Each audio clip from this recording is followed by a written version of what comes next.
Good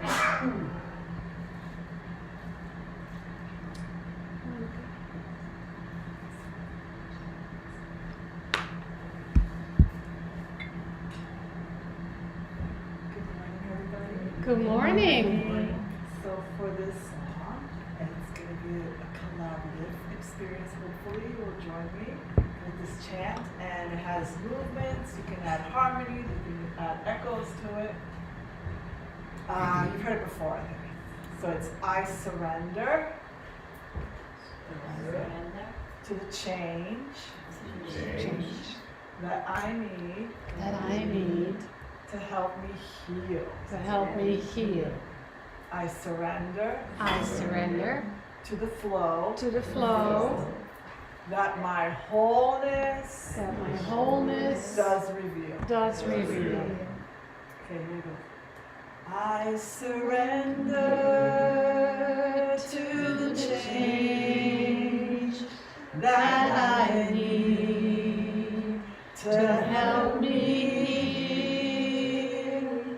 I surrender to the flow that my wholeness does reveal. Very good. So do whatever you feel comfortable with. If you just want to sing or okay, so now we're going to add the pronouns. We're going to he, she, we, they.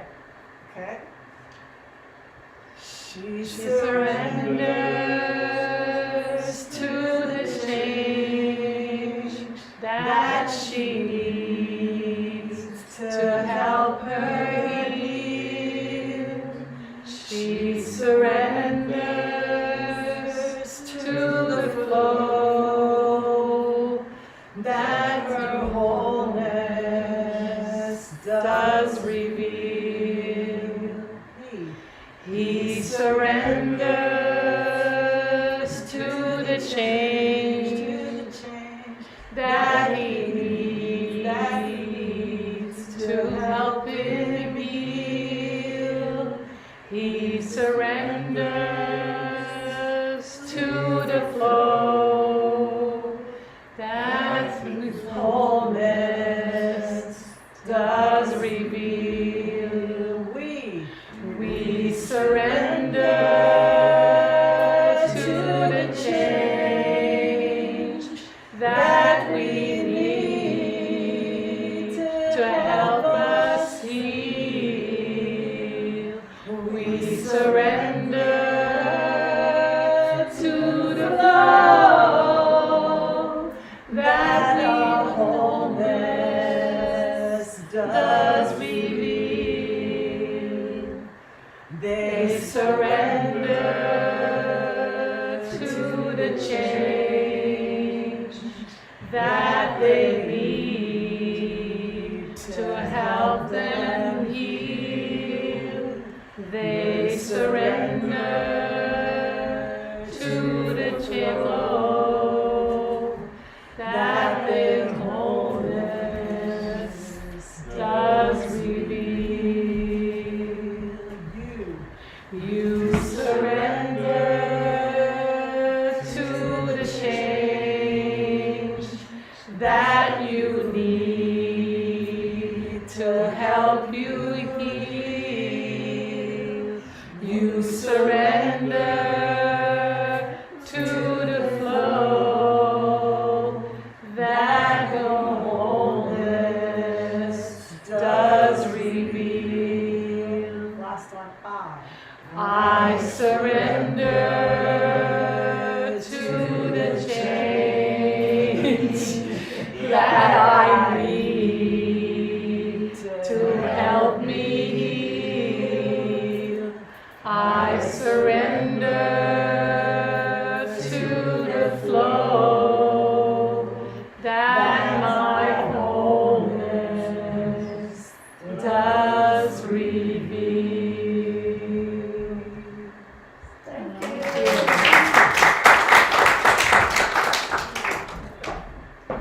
Good morning. Good morning. That is Garcia-Medina, who blesses us with her new beautiful voice. There's more treats in store.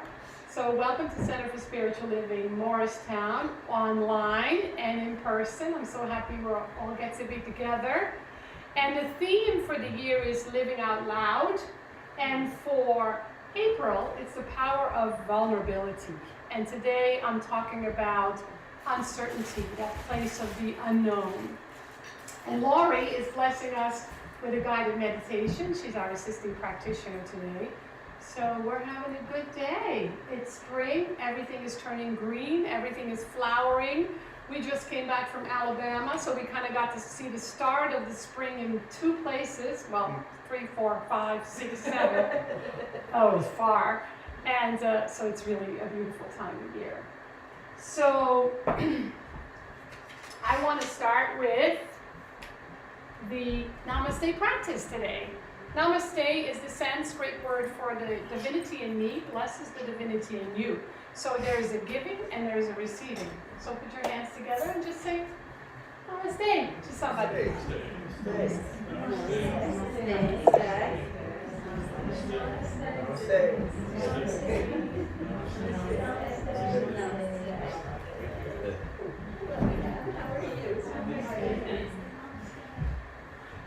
And when you have a chance, for those of you that are here, take a peek over there because we have some flyers. There's some new Science of Mind magazines for May.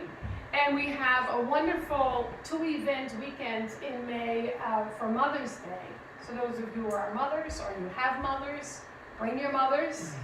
Because Armand and Angelina, some of you know them, they are a trip and a half. They're so much fun and so inspiring. They're going to be here to do the celebration in the morning. And then they're doing a musical comedy in the afternoon.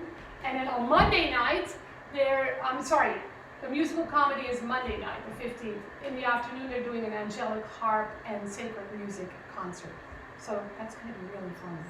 And now, we have Laurie doing an opening treatment and a spiritual practice, a guided meditation. Good morning. Good morning. So I invite you to close your eyes and to hear these words as if they were your own. So as I draw my awareness to that place within where divinity lives, where I know the one power and presence, the one divine creative energy, the source of all that is, the Alpha and the Omega, that which beats my heart and breathes my breath, and created everything from the smallest grain of sand to the farthest reaches of the cosmos. I know that this power exists in me, as me, and through me, as it does in each one, as it does in all of life. Everything is an expression of this one spirit. And as I know that we are all one, I know that we are having a joyful celebration here today. I know that this beautiful community is one being, is one entity, is one with spirit. And that we are embracing today that place where we don't know. We are leaning in to uncertainty, but we are certain of spirit. We are certain of the truth. We know that there is only one, and that one is love, that one spirit is ever present and ever expressing as each one of us. And so I am grateful to know this truth.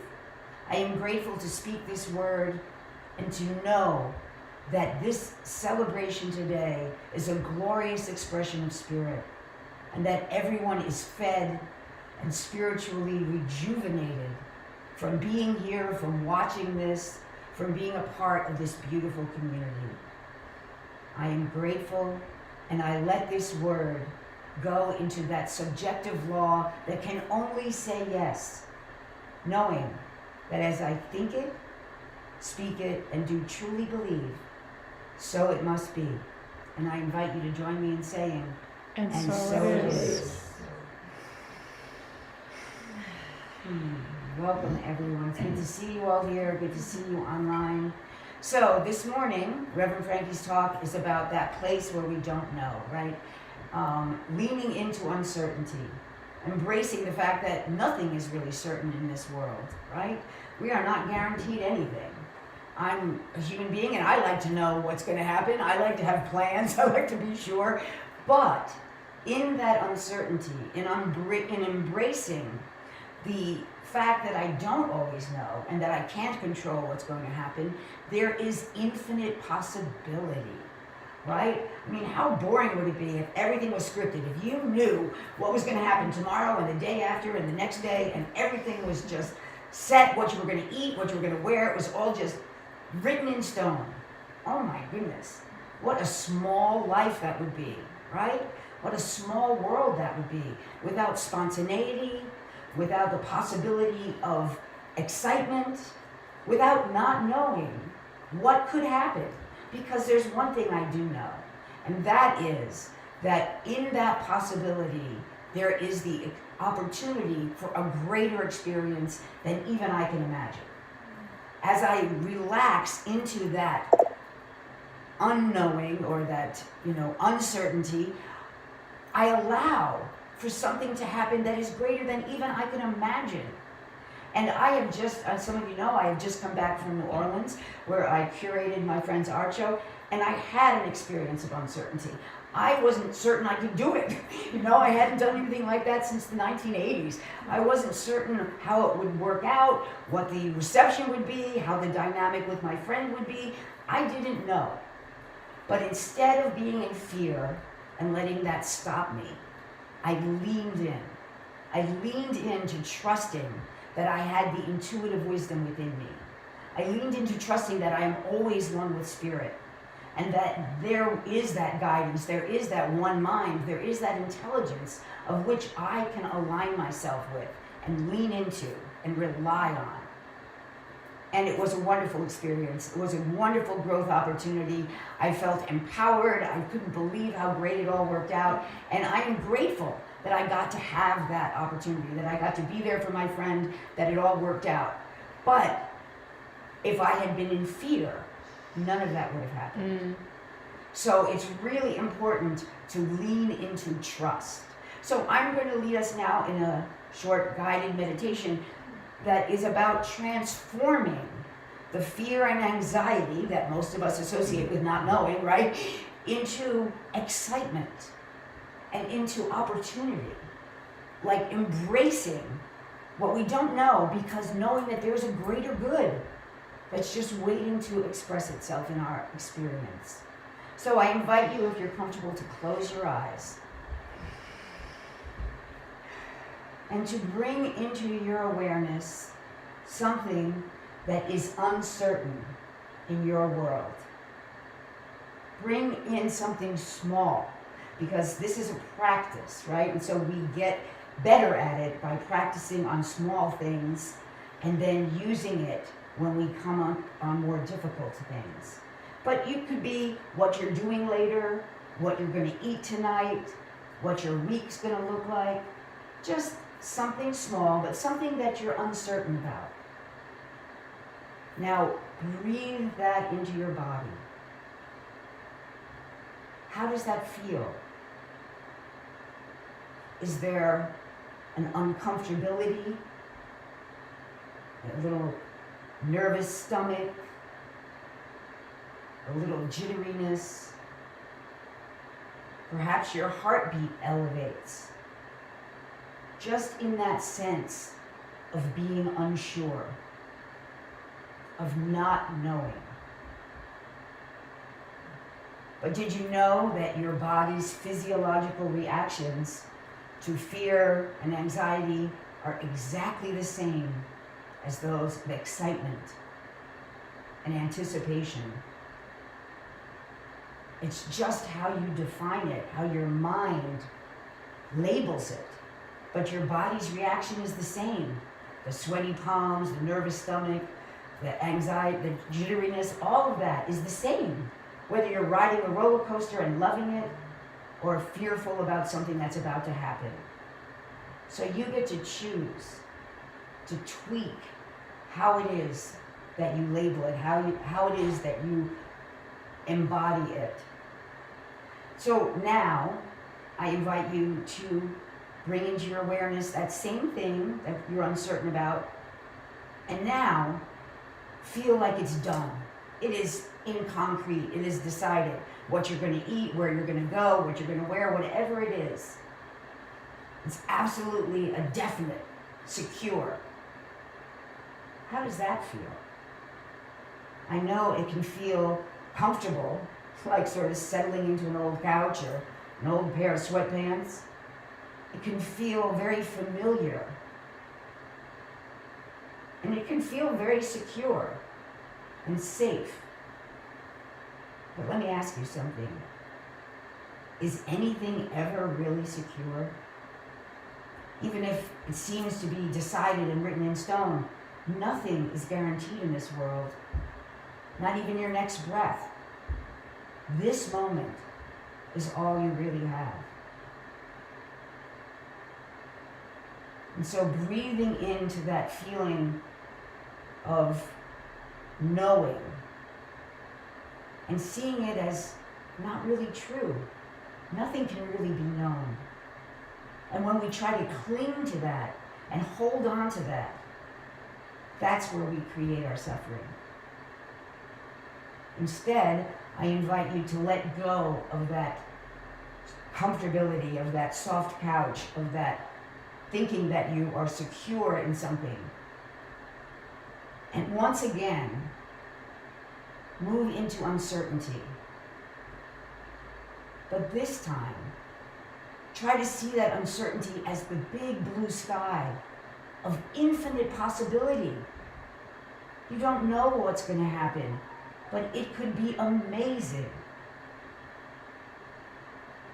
It gives you the ability to have surprises, to feel awe and wonder, to feel the excitement of a child.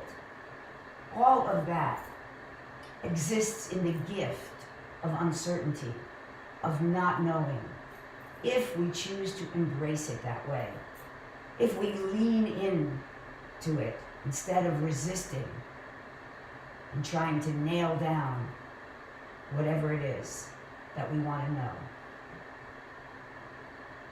So once again, breathe into your body. And how does it feel? Can you feel it as a little bit more excitement this time? Can you feel the expansiveness of possibility that it allows for? Can you feel the fact that there is within this universe an unlimited availability of spirit to surround you and to guide you and to allow for all good? In this teaching, we know that we are never really alone. We are always one with spirit. And so as you rely on that and embrace uncertainty as an opportunity for growth, as an opportunity for new possibilities, you allow for a greater and greater experience in your life. So relax into that. Take a breath. Be grateful that everything is not definite. Be grateful that you don't know everything. And allow yourself the awe and ecstasy of wonder and excitement, knowing that there is an amazing opportunity around the corner for you, embracing it, and breathing it into your experience.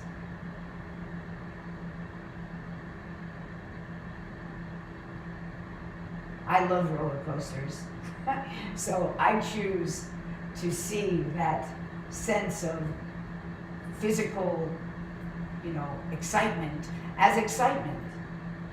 I choose to not see it as fear, because for me, it is a thrill. And I have to get over whatever stands in the way of my definition of fear or excitement. So today, I lean into uncertainty. And I invite you all to go out into your day and to lean into it as well. And to open yourself to the possibilities. I invite you all to raise your arms up right now. Open yourself to the possibilities inherent in not knowing.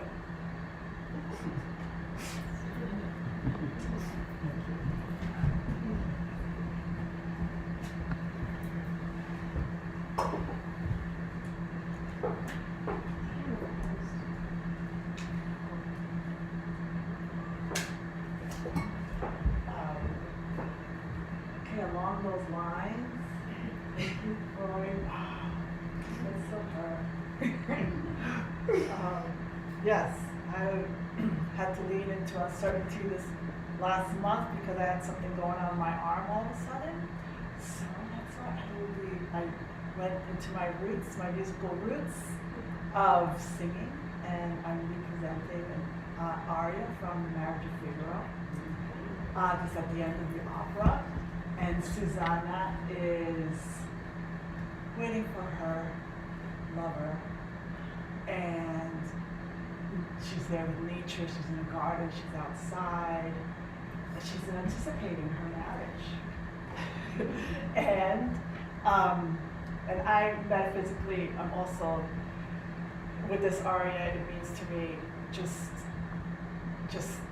spirit, come to me, satisfy my needs, and I can't wait. And just embracing it and embracing everything that will come, even if you don't know exactly what it's going to be.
So something's going on with the camera, so those of you that are online, I think you can hear us, but the camera keeps shutting off. So you don't need to see us to hear good stuff. That was beautiful, right? So I don't know if any of you relate to this, because we have a few people here that are younger than me and a few people that are older than me, but do you relate that when you think about when you were younger, you thought everything was possible?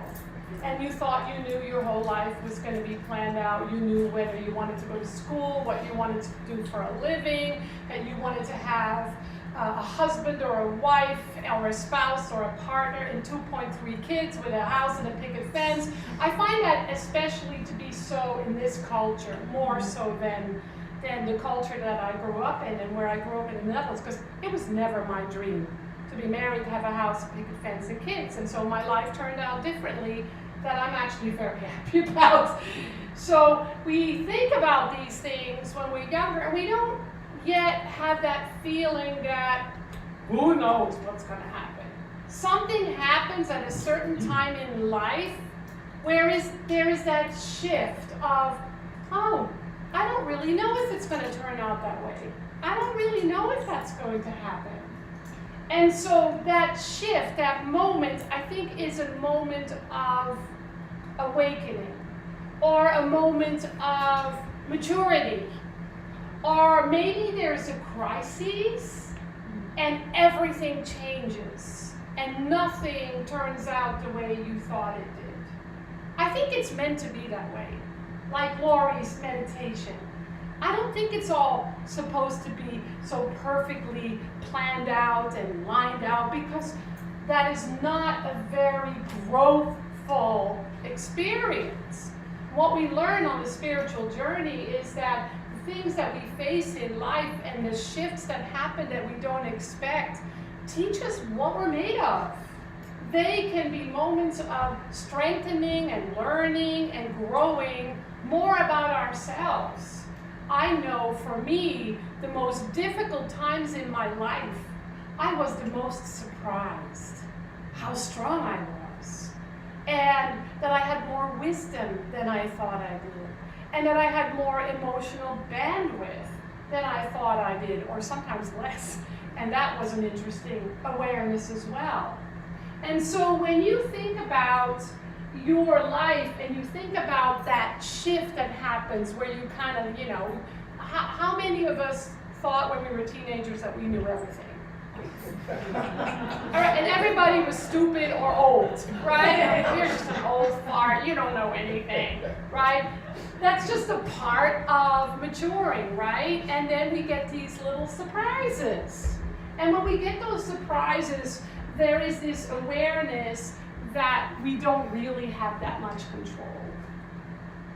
We don't really get to decide every little piece about life and its outcome.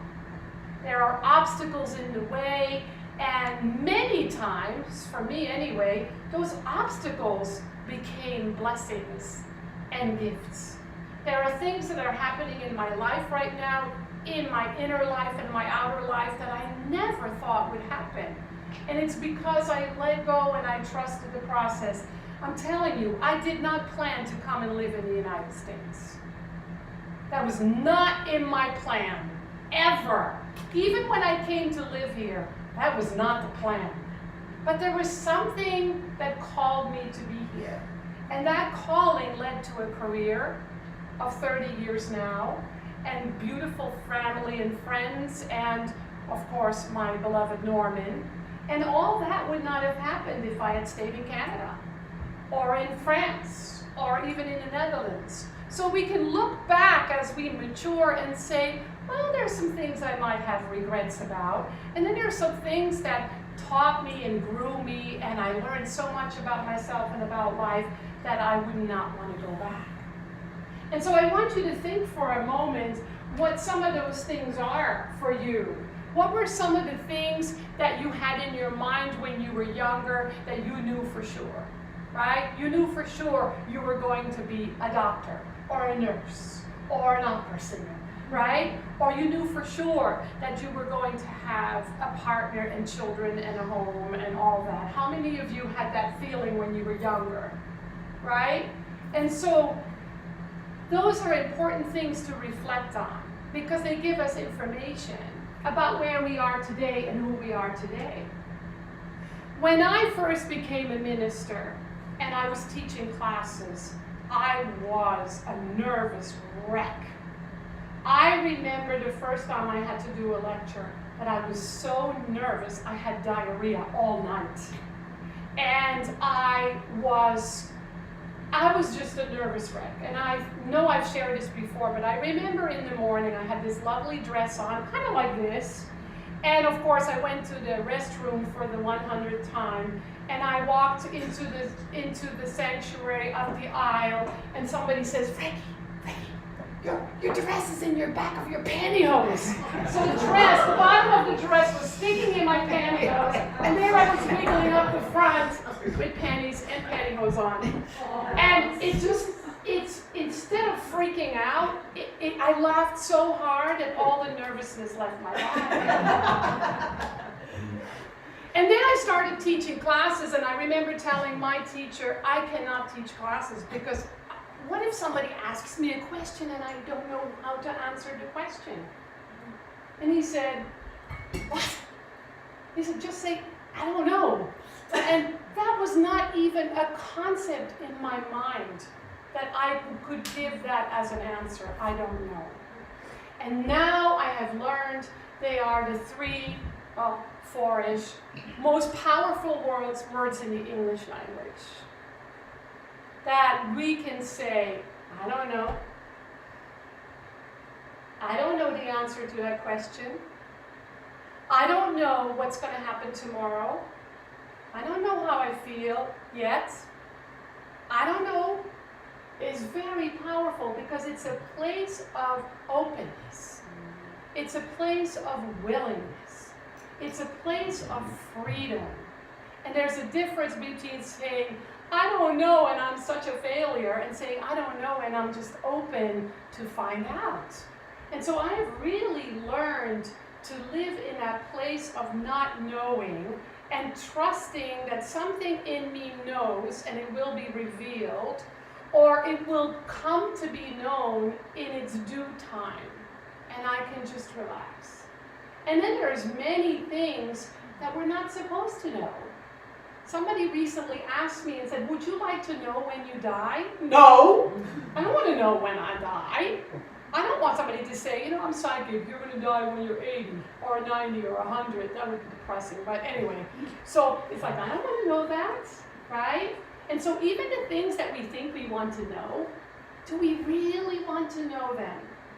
And so this is all about inner reflection, because the true message of that place of not knowing is the most powerful aspect of our spiritual journey and our spiritual nature.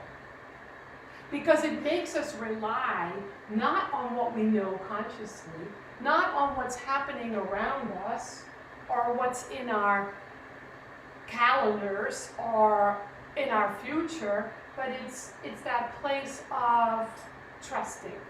That place of saying, life is such a mystery, and it's supposed to be a mystery. And I can rely on my inner self, that inner wisdom, that higher self, that higher power, God, whatever we call it, to provide for me and to guide me.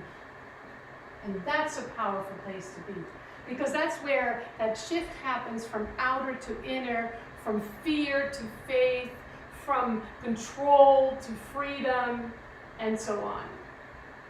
So what we do then is we let go of control, which means I have to know. I cannot do this or that until I know what it's going to be like. Or I want to know and I'm stuck until I know. How often does that happen, right? I want to know and I'm not going to move or do anything until I know. That wanting to know can also be not wanting to know, right? And a lot of that is unconscious. Most of us don't go around like, if I don't know about this, then I'm just going to give up. Or if I don't know about this, I'm just going to be afraid and anxious and worried. It's not always a conscious thing. Often it is. But so there's also that aspect of not wanting to know. Like when we get a certain health diagnosis. Or when we hear sad news about a family member. Sometimes it's like, oh, I don't want to know about it, right? And so this idea of not knowing and not wanting to know and being afraid to know can literally be flipped around, like Lori so beautifully shared, into a different place of deeper knowing and a deeper understanding and a deeper reliance on ourselves. And when we have that deeper reliance, then we can surrender these things that we're so attached to, or want to be attached to, or would like to be attached to surrender and to trust and to flow, and to know that we are and we have so much more within us that is certain. Our deepest certainty is our connection with Spirit. Our deepest certainty is that our conscious mind, our subjective mind, is connected to a universal mind that holds all information. And so that's why we meditate. Because we meditate to hear that inner wisdom, that inner truth, that inner guidance. And the beauty of that is it's often very simple. It's not complicated, usually. It's so simple that we tend to dismiss it.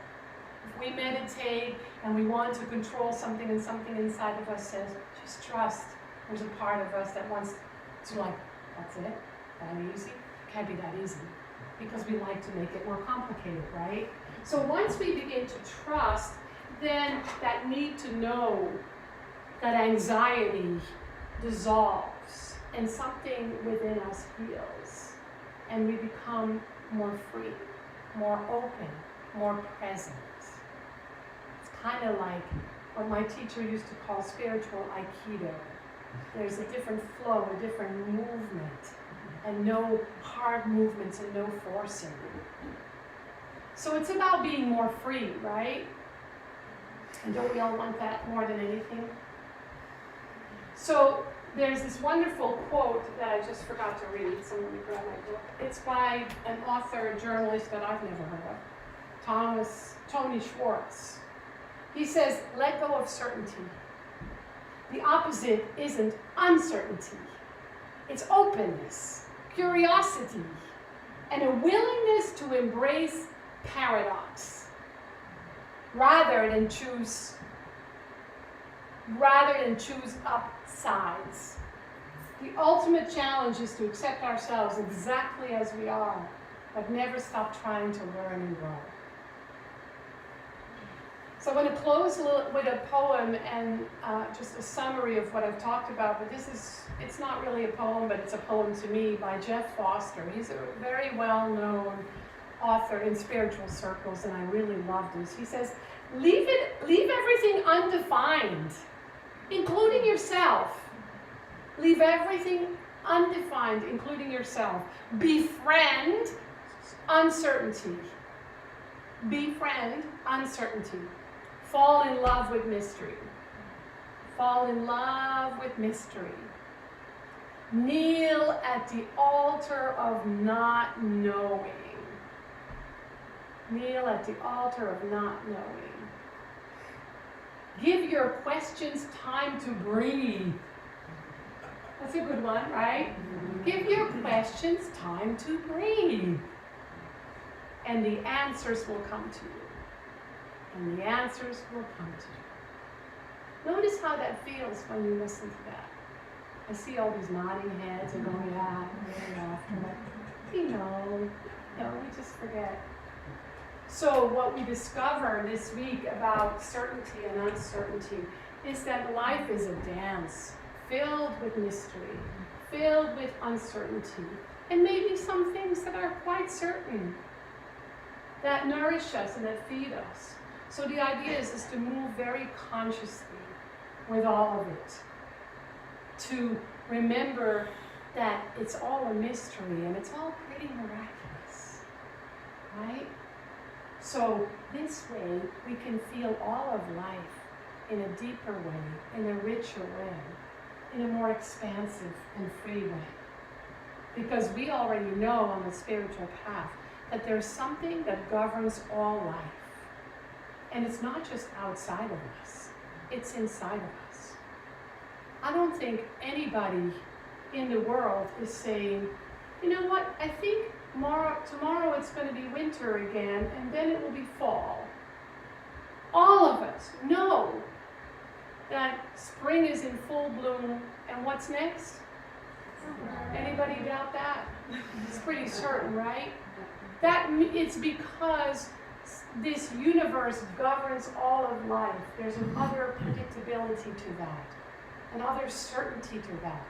That's what we rely upon within, and whether you call that God, Buddha, Allah, the universe, higher power, that which governs all of life, it doesn't matter what we call it. It is that within us that makes our heart beat and our lungs work and everything else in the body is so amazingly miraculous. And we can rely on that, even though we cannot see it. And so it is that which is within us, ever giving, ever serving, ever providing, ever revealing a greater idea. Let's close out with a healing treatment.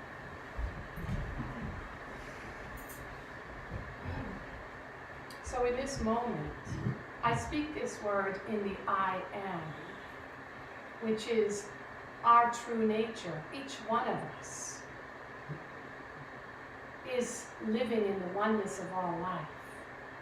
So when I say I am, me, my, mine, I am speaking from and to that energetic life force in all of us. And so now I know that I live in a spiritual universe and I'm having a human experience. Now I know more deeply that they are not separate, but that they provide a mystery that I get to explore and experience and come to know in deeper and yet deeper ways.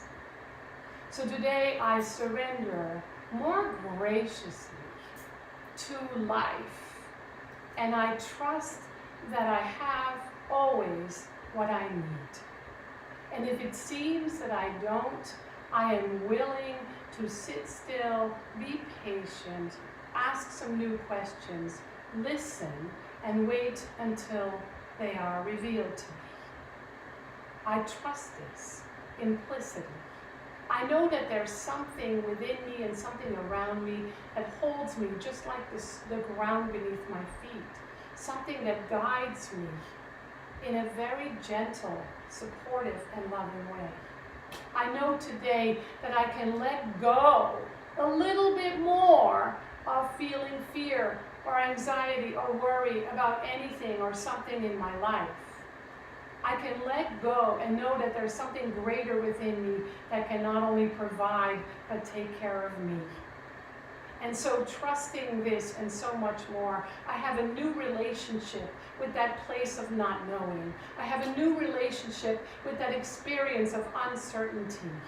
And I let myself be, and I let myself relax, and I let myself feel filled with gratitude for all that is good in my world and in my life. And so it is. So it is. So, one of the reasons that we're able to be here together is because of your participation and your support, for which we are deeply, deeply grateful. If you like to support our community in a greater way, you can do this by volunteering. You can make a donation in the back. You can do it online. You can do it via text to give. There's a lot of ways that you can support us. One very important date we have next week, which is about your presence and your support, is we have our annual membership meeting. And we have our leadership council will be here, and we will do all the reports, which I hope you're all reading. If you're not getting our emails, let me know, but we've sent out to our members our annual report, the minutes from last year, our financial report, the agenda. So please read that and come prepared with questions and comments. And we will have a potluck, so bring some food to share, and we will have coffee and tea, and the meeting starts at 1.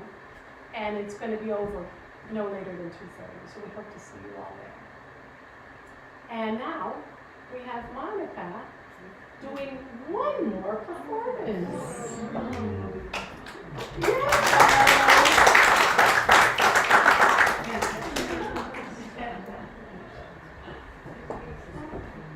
So I'm just gonna, FYI, my thing when I was a little kid was to be a ballerina.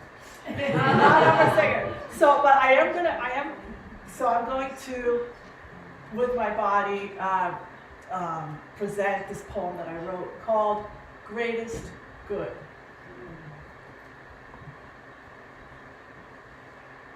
The good of all shining in me. The spirit that like a leaf comes back in the spring, even after dying in bright and then dull majesty, even after falling effortlessly, knowing full well that rest of the body does not mean rest of the soul.